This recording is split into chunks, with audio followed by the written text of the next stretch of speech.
Hello mga palangga, kita nyo naman kami ay bumababa na naman sa aming kastilyo at kami na ay nagmamadali kasi pupunta kami ng Bucharest. Yes. For today's video is pupunta tayo ng Bucharest at dadalhin ko kayo doon. Meron kasing imimit yung aking asawa na mahalagang tao sa buhay niya at gusto niya kaming makita na mag-ina. So ayan, sumama na kami sa aking asawa. At super ganda pala ng weather today ha. Kaso nga lang is mabaskog yung hangin kaya yung aking asawa kita nyo naka-jacket dyan. At dito na rin pala kami dumaan sa may highway para mabilis yung aming pagta-travel kasi pag doon pa sa village is matraffic siya and mahaba yung tawag dito yung travel ba. Nandito na pala tayo sa may main road or sa highway at nakikita naman ako na nakamotor o tingnan nyo. Na-amaze talaga ako kapag nakakita ako ng ganyan kasi feeling ko na sa Pilipinas ako or talagang na-miss ko lang talagang umuwi ng Pilipinas kasi matagal-tagal na rin. Pero for now kasi is wala pa kaming pangbili ng ticket. Medyo mahal din kasi. Chifa, chima! Yana!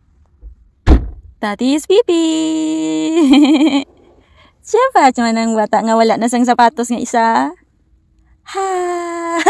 Stop muna kami dito sa may CR. Kasi naiihi ang aming tatay. Pero I don't know kung iihi ako. Kaya pupunta kami ng Bucharest. Yung capital of Romania. Kasi meron kaming importante na pupuntahan. Kasama of course ang aming madaldal nga bata. Nag-change pala yung aking mind at umihi na lang ako kasi sabi ng aking asawa malayo pa at yan nga yung ating pa-outfita naka-dressy, maninay ninyo kahit na sabi ko sa inyo malamig siya yung hangin. Pero sabi naman ng aking asawa is mag-change naman yung weather later na mainit. So, nandito na tayo sa may bukana ng capital kasi alam niyo naman, di ba, kapag dumadaan tayo dito sa may bridge, ito yan na talaga yung senyales na nandito na tayo sa may capital. At dumaan pala kami dito sa isang area ng capital kasi bibili kami ng ireregalo namin sa aming pupuntahan kasi hindi kami nakabili sa aming city. Masyado kaming busy at ang aga-aga pa namin umalis sa aming city.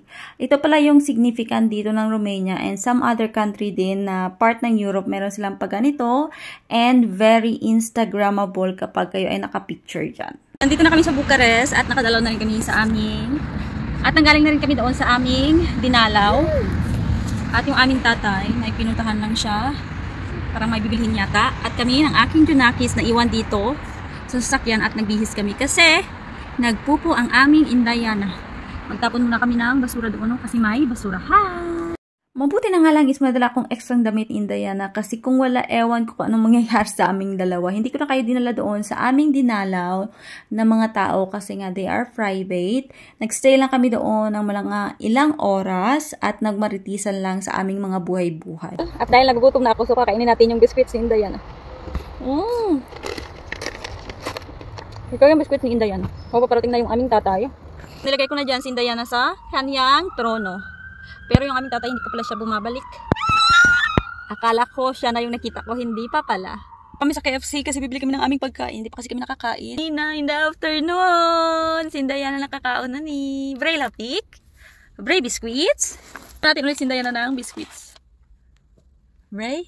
Oh, wow! Oh, wow! KFC, here we come. Manangga KFC. Bray apa? Finally, nandito na pala kami sa aming final destination which is sa aming kastilyo ay apartment pala, diba? Aakyatin pa siya. At yan pala yung mga regalo na binigay ng malapit sa puso ng aking asawa para sa aming Indayana. Nandito na kami sa aming harapan ng apartment. Kadarating na namin galing Bucharest. At hindi kami nakapunta doon sa may Asian Festival. Kasi may Asian Festival sana doon kasi hindi kami nakapunta kasi wala kaming time. Nagkuhan pa kasi kami nagchismisan. Kaya yan tuloy, ginabi na kami. Tapos, 8:45 na ng gabi. Gata? I'm falling. So, let's go. Kapay bala yan. Nakapay bala ikaw? Kapay ka na naman nagpuli.